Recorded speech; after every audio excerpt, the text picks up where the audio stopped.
the single most important flashback in One Piece history has just begun: God Valley. While we still have the Void Century flashback waiting for us, of course, the difference is that the Void Century has more to do with the long-term lore of One Piece, such as the ancient weapons, the formation of the ancient kingdom, Joy Boy, Zunisha, and so on. However, God Valley is where all of the answers to the modern-day mysteries of One Piece lie. The birth of the legend of the Pirate King Roger, the truth of the original revolutionary Rocks, the lineage of the most mysterious pirate alive today, Shanks, the origin of the Revolutionary Army, the tragedy of Kuma. All of these questions and more all tie back to one singular place, one singular incident: God Valley.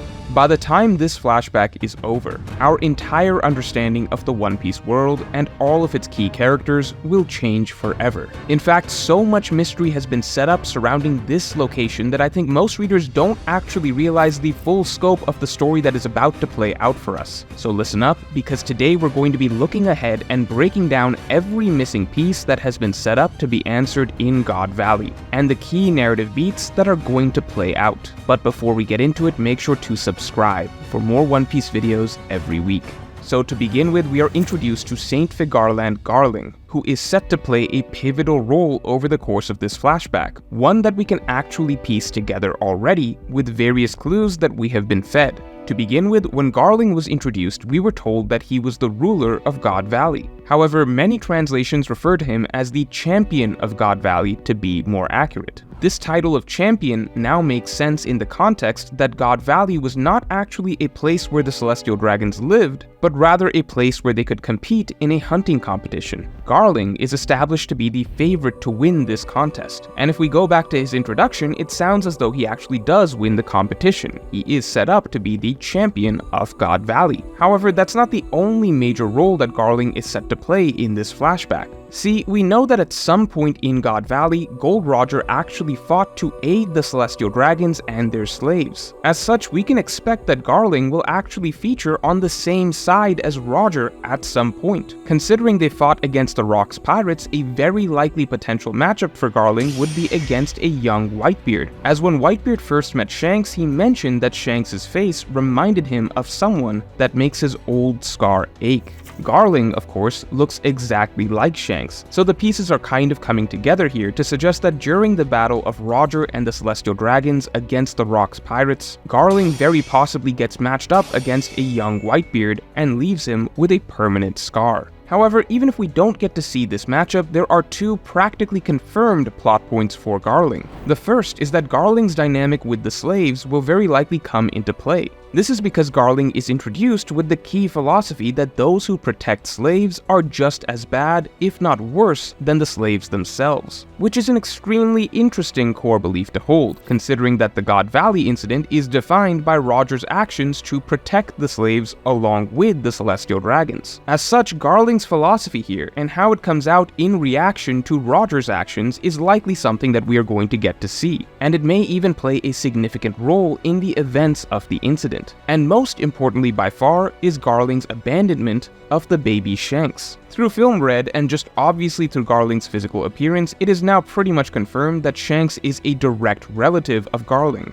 Is Garling Shanks' father, his uncle, his grandfather? We don't know yet, but what we do know is that at the end of the God Valley incident, an abandoned infant Shanks was found in a treasure chest, deliberately left behind. Yes, it is almost guaranteed to have been deliberate, as film read shows that the Celestial Dragons have always been aware that Shanks is a member of the Figarland family, which in turn means that they knew that this Figarland baby had been found and taken in by Roger. And it also means that the Celestial Dragons never asked for the Figarland baby back. After all, Roger would have no reason to stubbornly hold on to a baby that's not his and choose to raise it himself, unless the baby's family did not want it back, or never asked for it back. For whatever reason, the infant Shanks was knowingly abandoned. As such, a key part of the God Valley flashback will be understanding Garling's motivations, and why he did not care if a baby Figarland, his relative, possibly his own son or grandson, was left behind.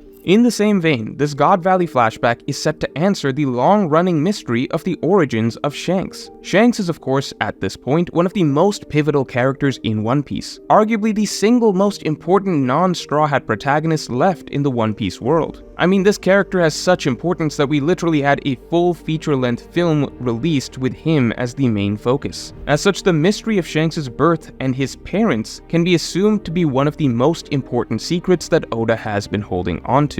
Why was a celestial dragon baby abandoned, and does it play into the story of the Rocks pirates? That is a mystery that I delve deeper into in this video.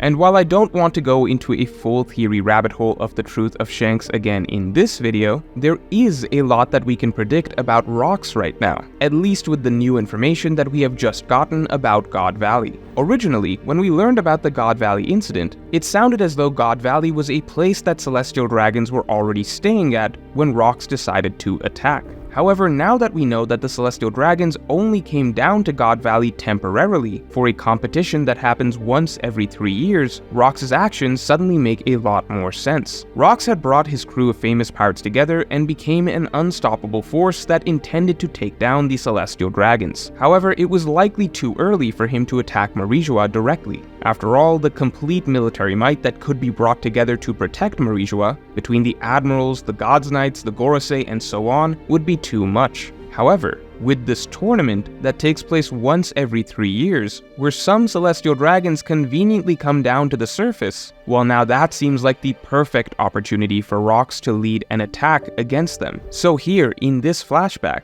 we can finally learn about the truth of Rocks. What type of man was he? Was he secretly an honorable revolutionary, or a madman that really did need to be stopped? I think the fact that Roger had to step in to fight him in order to protect the Celestial Dragons and their slaves says a lot. Assuming Sengoku is telling the truth, it is likely that Rocks will turn out to be very similar to Blackbeard, in the sense that Rocks may have been correct in wanting to tear down the established order, but he may have believed that the ends justified the means, and not have cared how many innocent lives were lost in the process. If Rocks attacked the Celestial Dragons, but the lives of innocent slaves were at risk in his assault, then this may be revealed to be the reason why Roger had to side with one evil to fight off another. And that brings us to Roger's role in the story. The Battle of God Valley really does sound like the birthplace of the legend of Roger. Before Roger, Rocks was the greatest pirate in the world, and all of the other greatest pirates were on Rocks' ship. But this moment, where Roger defeated Rocks, it sounds as though this was the passing of the torch, where Roger became the new #1 pirate. See, almost all of the glimpses that we've seen of Roger's past have all been from this in-between era, post-God Valley, but before Roger got to Laugh Tale. And all the glimpses that we've seen of Roger during this post-God Valley era shows that everyone from Garp to Shiki to Kaido and so on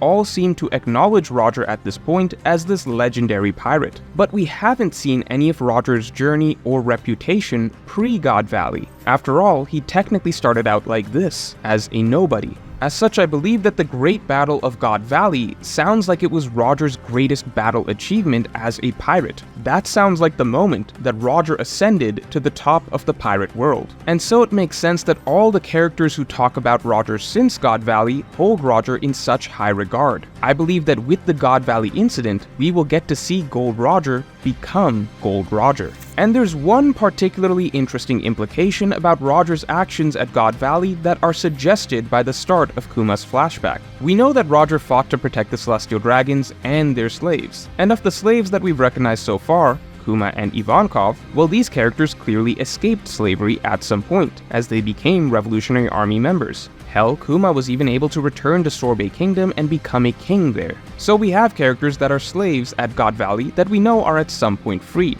We know that God Valley will soon erupt into a big battle, and we know that Roger is the one who wins the battle, and in the process he protects slaves. I would go out on a limb and say that it is very likely that Roger deliberately freed the slaves at God Valley. Kuma, Ivankov, and this girl Ginny, who may very well be Bonnie or Luffy's mom, I wouldn't be surprised if the reason that they were all freed was thanks to Roger. And that brings us to another long-awaited reveal that seems to be shaping up for God Valley: the birth of the Revolutionary Army. We already see that Kuma and Ivankov, the two primary commanders of the Revolutionary Army, were once slaves at the God Valley incident. We know that Garp, the father of the leader of the Revolutionary Army, Dragon, will make his appearance at God Valley soon. Whether or not Dragon himself will play a role here is anyone's guess. It's possible that he is too young for it to make sense for him showing up here. But even without Dragon's presence, we know what we are looking at with Kuma and Ivankov as slaves and what they're about to witness. The God Valley incident features the first great revolution against the Celestial Dragons, with the Rocks Pirates' assault on the island. The Rocks Pirates are essentially the Revolutionary Army before the Revolutionary Army. They are the ones who originally banded together to defeat the Celestial Dragons, and ultimately we know they fail for a variety of reasons, seemingly the moral flaws of its leader Rocks, as well as the lack of camaraderie of its members. But this moment of revolution still seems likely to serve as a moment of inspiration for the next generation of revolutionaries. Kuma and Ivankov are here, and whatever happens over the course of this God Valley incident, they will end up finally getting back their freedom, and escaping with a hatred for the Celestial Dragons, as well as a belief that their oppressors can actually be fought back against. It should be noted that Dragon even referenced the existence of an early version of the Revolutionary Army that we now know today.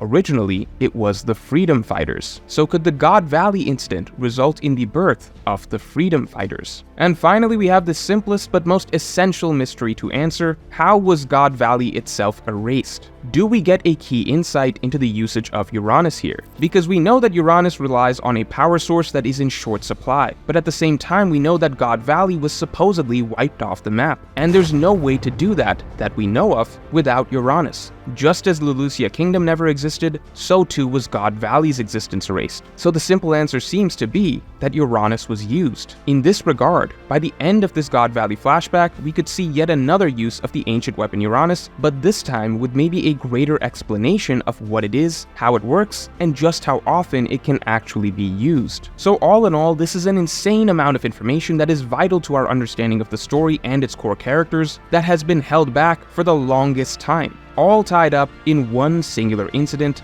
God Valley, which we are now finally about to have completely unraveled for us all at once. Prepare for a series of lore reveals the likes that we have never before seen in all of One Piece, and let me know in the comments below what you are most excited to learn about. Is it Shanks, Rocks, Roger, Kuma, the Revolutionaries, the Celestial Dragons, Uranus, or something else entirely? And if you enjoyed this video, then definitely like and subscribe. And you can get my predictions on how the actual Battle of God Valley will play out on my weekly podcast by supporting me on Patreon. Just hit the link in the description below.